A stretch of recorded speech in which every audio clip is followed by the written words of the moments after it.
Hola, Dios te bendiga, espero que estés muy pero muy bien. Bienvenidos a este desafío que es leer la Biblia de tapa a tapa en un año en el canal. Es un gran desafío que Dios nos permitió allá desde el 1 de enero hasta aquí y aprovechando todos los videos que están en el canal para que puedas comenzar desde donde quieras. Si recién estás viendo porque te interesó la lectura de este capítulo, te digo, hay un montón de videos en la lista de reproducción llamada Leemos la Biblia en un año. Allí están todos los videos, igual que las respuestas a las preguntas, videos específicos de algunos temas. Aprovechalos al máximo. Hoy leemos Mateo, capítulos 7, 8 y 9. Así que oremos y comencemos. Señor Dios, te damos gracias por este tiempo que vamos a bien invertir en la lectura y pequeña meditación de tu palabra. Dios, ayúdanos a poder avanzar en este propósito. Señor, guíanos en tu voluntad.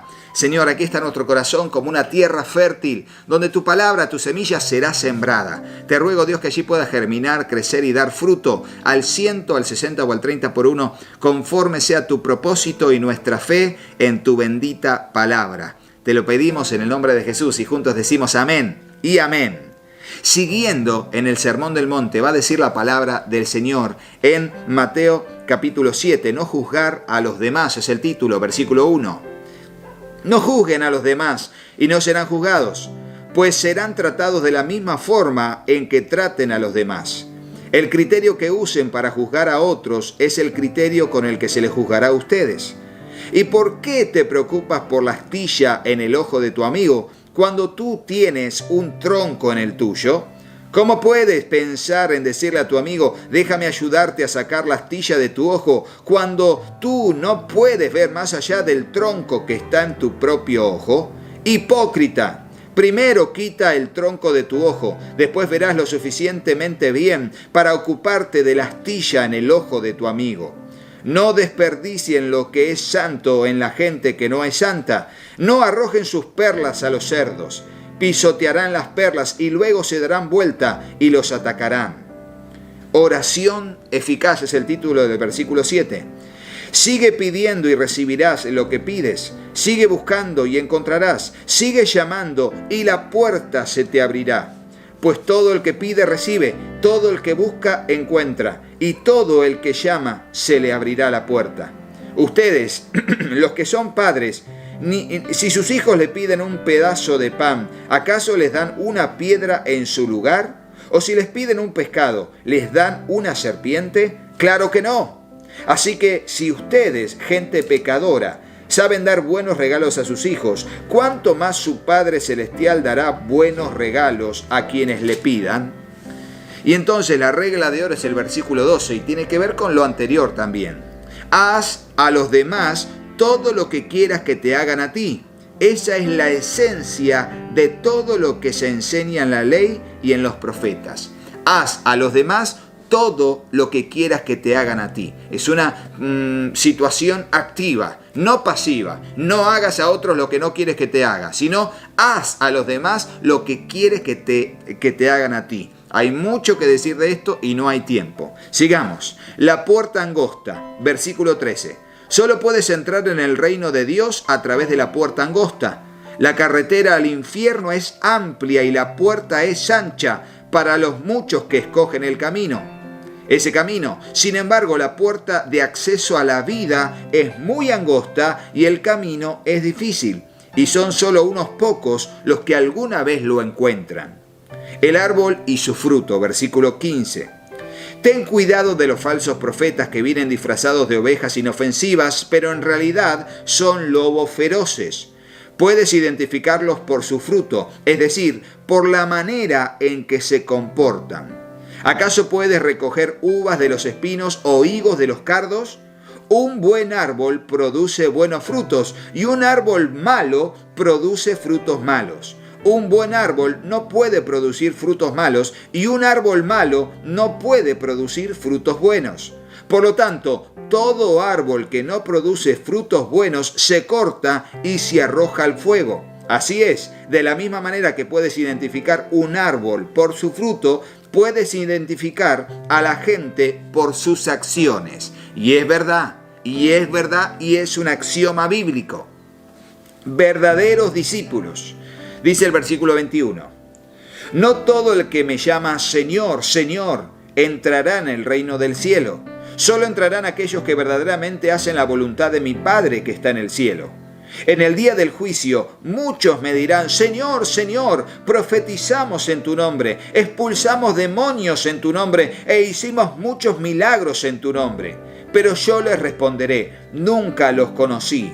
Aléjense de mí ustedes, que violan las leyes de Dios, que son practicantes de la maldad. Un árbol malo da malos frutos. Edificar sobre un cimiento sólido. Y así, de esta manera, termina el Sermón del Monte con el versículo 24 al versículo 29. Dice así: todo el que escucha mi enseñanza y la sigue es sabio, como la persona que construye su casa sobre una roca sólida. Aunque llueva a cántaros y suban las aguas de la inundación y los vientos golpeen contra esa casa, no se vendrá abajo, porque está construida sobre un lecho de roca. Sin embargo, el que oye mi enseñanza y no la obedece es un necio, como la persona que construye su casa sobre la arena. Cuando vengan las lluvias y lleguen las inundaciones y los vientos golpeen contra esa casa, se derrumbará con un gran estruendo. Cuando Jesús terminó de decir esas cosas, las multitudes quedaron asombradas de su enseñanza, porque lo hacía con verdadera autoridad, algo completamente diferente a lo que hacían los maestros de la ley religiosa. Y esto de autoridad no significa solamente que era el Hijo de Dios, sino alguien que amaba, creía y vivía lo que decía. Es simplemente eso. No estamos hablando de superautoridad espiritual, liberación de demonios. Tiene que ver, pero no es la totalidad.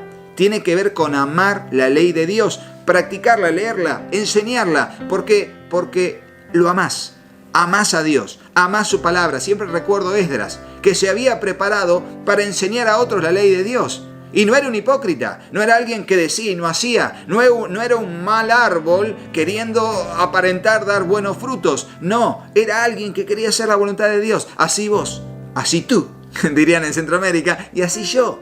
De esa manera amamos a Dios, intentamos amar su ley y practicarla. De esa manera viene la autoridad de Dios a nosotros, porque aparte enseñamos lo que amamos. Y no hay nada mejor que disfrutar de hacer la voluntad de Dios. El hacer tu voluntad, Dios mío, me ha agradado, dijo David en su salmo. Sigamos. Capítulo 8. Jesús sana a un hombre con lepra. Dice así, versículo 1. Al bajar Jesús por la ladera del monte, grandes multitudes lo seguían. De repente, un hombre con lepra se le acercó y se arrodilló delante de él. Señor, dijo el hombre, si tú quieres puedes sanarme y quedarme limpio. Jesús extendió la mano y lo tocó. Sí quiero, dijo, queda sano. Al instante la lepra desapareció. No se lo cuentes a nadie, dijo Jesús. En cambio, preséntate ante el sacerdote y deja que te examine. Lleva contigo la ofrenda que exige la ley de Moisés a los que son sanados de lepra. Esto será un testimonio público de que has quedado limpio. Fíjense Jesús, quiero, sí quiero. Si quieres, sí quiero. Porque cuando hay fe y hay sinceridad en el corazón y realmente confianza en el poder de Jesús, Dios dice, sí quiero. Jesucristo dice, sí quiero. Tremendo el pasaje, tremendo. Hay tanto que decir, pero esto es leemos la Biblia en un año, se darán cuenta. Aparte, el Nuevo Testamento, mucha enseñanza, mucho comentario, pero esto es leemos la Biblia en un año y me salgo de la vaina, pero no, tranquilos. La fe de un oficial romano. Versículo 5. Cuando Jesús regresó a Capernaum, un oficial romano se le acercó y le rogó: Señor, mi joven siervo está en la cama, paralizado y con terribles dolores. Iré a sanarlo, dijo Jesús. Señor, dijo el oficial, no soy digno de que entres en mi casa. Tan solo pronuncia la palabra desde donde estás y mi siervo se sanará. Lo sé porque estoy bajo autoridad de mis oficiales superiores y tengo autoridad sobre mis soldados. Solo tengo que decir vayan y ellos van, o vengan y ellos vienen. Y si les digo a mis esclavos hagan esto, lo hacen. Al oírlo Jesús quedó asombrado. Se dirigió a los que lo seguían y dijo: les digo la verdad, no he visto una fe como esta en todo Israel. Y les digo que muchos gentiles vendrán de todas partes del mundo, del oriente y del occidente, y se sentarán con Abraham, Isaac y Jacob en la fiesta del reino del cielo. Pero muchos israelitas, para quienes se preparó el reino, serán arrojados a la oscuridad de afuera, donde habrá llanto y rechinar de dientes. Tremendo lo que acaba de decir Jesús. Está diciendo, los gentiles van a entrar al reino y muchos israelitas que se creen dentro del reino van a quedar afuera. Ahí empiezan los roces y Jesús empieza a transformarse en alguien que los judíos empiezan a odiar, los líderes judíos empiezan a odiar. Entonces Jesús le dijo al oficial romano, vete a tu casa, debido a que creíste, ha sucedido. Y el joven siervo quedó sano en esa misma hora. Tremendo. Jesús sana a mucha gente. Versículo 14. Cuando Jesús llegó a la casa de Pedro, la suegra de Pedro estaba enferma en cama con mucha fiebre. Jesús le tocó la mano y la fiebre se fue. Entonces ella se levantó y le preparó una comida. Aquella noche le llevaron a Jesús muchos endemoniados. Él expulsó a los espíritus malignos con una simple orden y sanó a todos los enfermos. Así se cumplió la palabra del Señor por medio del profeta Isaías, quien dijo, se llevó nuestras enfermedades y quitó nuestras dolencias. Isaías 53, citado aquí. Lo que cuesta seguir a Jesús es el título del versículo 18. Cuando Jesús vio a la multitud que lo rodeaba, dio instrucciones a sus discípulos de que cruzaran al otro lado del lago. Entonces, uno de los maestros de la ley religiosa le dijo, Maestro, te seguiré a donde quiera que vayas.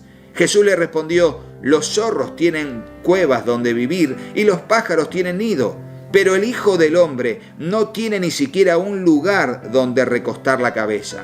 Otro de sus discípulos dijo, Señor, deja que primero regrese a casa y entierre a mi padre. Jesús le dijo, sígueme ahora, deja que los muertos espirituales entierren a sus propios muertos. Y está hablando de las personas que no tienen un compromiso cristiano, personas que no tienen fe, que ellas se encarguen de eso, porque vos tenés que seguir en la obra del Señor. Es muy fuerte esto, ¿eh? Y no es para cualquiera. Es para todos, pero no es para cualquiera su aplicación. Es muy fuerte. Jesús calma la tormenta. Versículo 23. Luego Jesús entró en la barca y comenzó a cruzar el lago con sus discípulos. De repente se desató sobre el lago una tormenta fuerte, con olas que entraban en el barco, pero Jesús dormía. Los discípulos fueron a despertarlo. Señor, sálvanos, nos vamos a ahogar, gritaron. ¿Por qué tienen miedo?, preguntó Jesús. ¿Tienen tan poca fe? Perdón, no es pregunta. ¿Tienen tan poca fe? Entonces se levantó y reprendió al viento y a las olas, y de repente hubo una gran calma. Los discípulos quedaron asombrados y preguntaron, ¿quién es este hombre? Hasta el viento y las olas lo obedecen. Jesús sana a 2 endemoniados. Versículo 28. Cuando Jesús llegó al otro lado del lago, a la región de los Gadarenos, 2 hombres que estaban poseídos por demonios salieron a su encuentro, salían de entre las tumbas y eran tan violentos que nadie podía pasar por esa zona. Comenzaron a gritarle, ¿por qué te entrometes con nosotros, Hijo de Dios? ¿Has venido aquí para torturarnos antes del tiempo establecido por Dios? Sucedió que a cierta distancia había una gran manada de cerdos alimentándose. Entonces los demonios suplicaron, si nos echas afuera, envíanos a esa manada de cerdos. Muy bien, vayan, les ordenó Jesús. Entonces los demonios salieron de los hombres y entraron en los cerdos, y toda la manada se lanzó al lago por el precipicio y se ahogó en el agua. Los hombres que cuidaban los cerdos huyeron a la ciudad cercana y contaron a todos lo que había sucedido con los endemoniados. Entonces toda la ciudad salió al encuentro de Jesús, pero le rogaron que se fuera y los dejara en paz. Tremendo, tremendo la reacción. Y cada pasaje da para un mensaje de muchos minutos, pero no podemos, sigamos. Capítulo 9, Jesús sana a un paralítico. Versículo 1, dice así. Jesús subió a una barca y regresó al otro lado del lago, a su propia ciudad. Unos hombres le llevaron a un paralítico en una camilla. Al ver la fe de ellos, Jesús le dijo al paralítico, ánimo, hijo mío, tus pecados son perdonados. Entonces algunos de los maestros de la ley religiosa decían en su interior, es una blasfemia. ¿Acaso se cree que es Dios? Sobre todo porque había dicho que sus pecados eran perdonados. Y dice, Jesús sabía lo que ellos estaban pensando, así que les preguntó, ¿por qué tienen pensamientos tan malvados en el corazón? ¿Qué es más fácil decir? ¿Tus pecados son perdonados? ¿O ponte en pie y camina? Así que les demostraré que el Hijo del Hombre tiene autoridad en la tierra para perdonar pecados. Entonces Jesús miró al paralítico y dijo, ponte de pie, toma tu camilla y vete a tu casa. El hombre se levantó de un salto y se fue a su casa. Al ver esto, el temor se apoderó de la multitud y alabaron a Dios por darle semejante autoridad a los seres humanos. Jesús llama a Mateo, es el título del versículo 9. Mientras caminaba, Jesús vio a un hombre llamado Mateo sentado en su cabina de cobrador de impuestos. Sígueme y sé mi discípulo, le dijo Jesús. Entonces Mateo se levantó y lo siguió. Más tarde, Mateo invitó a Jesús y a sus discípulos a una cena en su casa, junto con muchos cobradores de impuestos y otros pecadores de mala fama. Cuando los fariseos vieron esto, preguntaron a los discípulos, ¿por qué su maestro come con semejante escoria? Cuando Jesús los oyó, le dijo, la gente sana no necesita médico, los enfermos sí. Luego añadió, ahora vayan y aprendan el significado de la siguiente escritura. Quiero que tengan compasión, no que ofrezcan sacrificios, pues no he venido a llamar a los que se creen justos, sino a los que saben que son pecadores.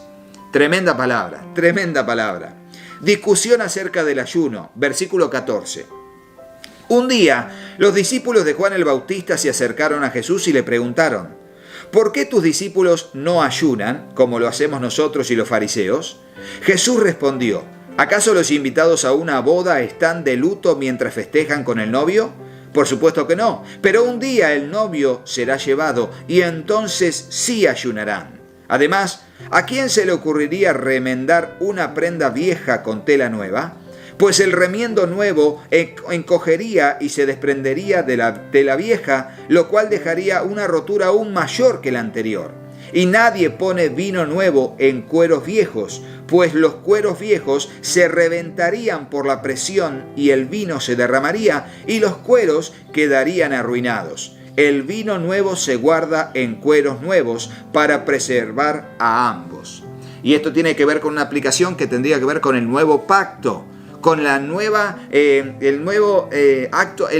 acto de redención de Jesucristo, toda la ley del reino de los cielos, que tendrían que dejar lo viejo atrás para recibir lo nuevo. Y por eso ya no se tendría que cumplir con la ley de Moisés porque sería imposible, pero viene la ley de la vida, la ley del espíritu, el hacer morir las obras de la carne por medio de una vida en el espíritu. Y todo eso, para ese contexto, era nuevo. Por eso había que tener una nueva creación, un nuevo nacimiento para poder ser parte del reino de los cielos. No seguir con los antiguos rituales y sacrificios y obedecer la ley de Moisés, porque sería imposible, ya que el que no cumple con un solo mandamiento de la ley se hace culpable por todos. Pero eso lo veremos en el libro de la Epístola a los Romanos, Dios mediante. Jesús sana en respuesta a la fe, es el versículo 18, el título del versículo 18. Mientras Jesús decía estas cosas, el líder de una sinagoga se le acercó y se arrodilló ante él.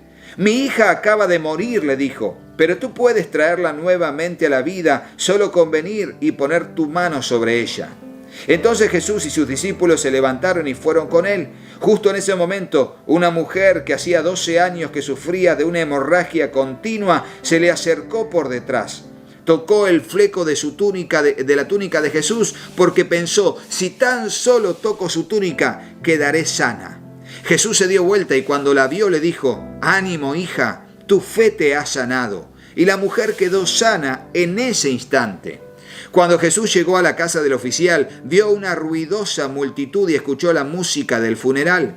Salgan de aquí, les dijo, la niña no está muerta, solo duerme.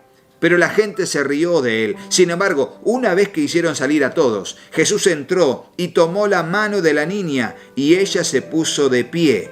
La noticia de este milagro corrió por toda la región. Y este fue uno de los primeros actos de resurrección que hizo Jesús con seres humanos que habían fallecido. Tremendo. Jesús sana a unos ciegos, es el versículo 27. Cuando Jesús salió de la casa de la niña, lo siguieron 2 hombres ciegos, quienes gritaban: «Hijo de David, ten compasión de nosotros». Entraron directamente a la casa donde Jesús se hospedaba y él les preguntó: «¿Creen que puedo darles la vista?». «Sí, Señor», le dijeron, «lo creemos». Entonces él les tocó los ojos y dijo: «Debido a su fe, así se hará». Entonces sus ojos se abrieron y pudieron ver. Jesús les advirtió severamente: «No se lo cuenten a nadie». Pero ellos, en cambio, salieron e hicieron correr su fama por toda la región. El chusmerío, ¿vieron? Y el deseo de que se conozca lo bueno que recibieron de parte de Jesús. No se los puede culpar. Pero bueno, Jesús hacía esto y no quería que su fama se difunda como alguien que tenía poder para que no lo hicieran rey. Porque Él no vino a ser rey, Él vino a hacer un sacrificio por el pecado. Luego, más adelante, en su segunda venida, vendría como Rey de Reyes y Señor de Señores. Por eso Él cuidaba estos detalles. Y dice: cuando se fueron, un hombre que no podía hablar, poseído por un demonio, fue llevado a Jesús. Entonces Jesús expulsó al demonio y después el hombre comenzó a hablar. Y esto era un espíritu mudo, o sea, un poder de Satanás que al entrar un demonio en el hombre anuló su capacidad de oratoria, de hablar, el habla. Y allí Jesús, reprendiéndolo, el hombre comenzó a hablar. Las multitudes quedaron asombradas. «Jamás sucedió algo así en Israel», exclamaron. Sin embargo, los fariseos dijeron: «Puede expulsar demonios porque el príncipe de los demonios le da el poder». La necesidad de obreros es el título del versículo 35. Jesús recorrió todas las ciudades y aldeas de esa región, enseñando en las sinagogas y anunciando las buenas noticias acerca del reino, y sanaba toda clase de enfermedades y dolencias. Cuando vio a las multitudes, les tuvo compasión porque estaban confundidas y desamparadas como ovejas sin pastor. A sus discípulos le dijo: «La cosecha es grande, pero los obreros son pocos. Así que oren al Señor que está a cargo de la cosecha. Pídanle que envíe más obreros a sus campos». Y así, continuamente estamos orando que Dios envíe obreros a sus campos. Pero a su vez, cuando Dios envía obreros a sus campos, los que tenemos la responsabilidad de liderazgo tenemos que prepararlos, enseñarles, alentarlos, exhortarles, animarlos, sostenerlos, para que puedan aprender a vivir conforme a la voluntad de Dios, para que la cosecha, que es abundante, pueda ser cosechada conforme a la voluntad de Dios. Si te gustó el video, ponele me gusta. Qué lindo estamos en los evangelios, qué lindo. Suscríbete al canal y activa la campanita para que te lleguen todas las notificaciones, y aprovecha todos los videos que hay en el canal, todos los que hay en el canal, para edificar tu vida conforme lo enseña la palabra de Dios en la voluntad de Dios. Será hasta mañana, Dios mediante. Chau, chau, y gracias por estar ahí.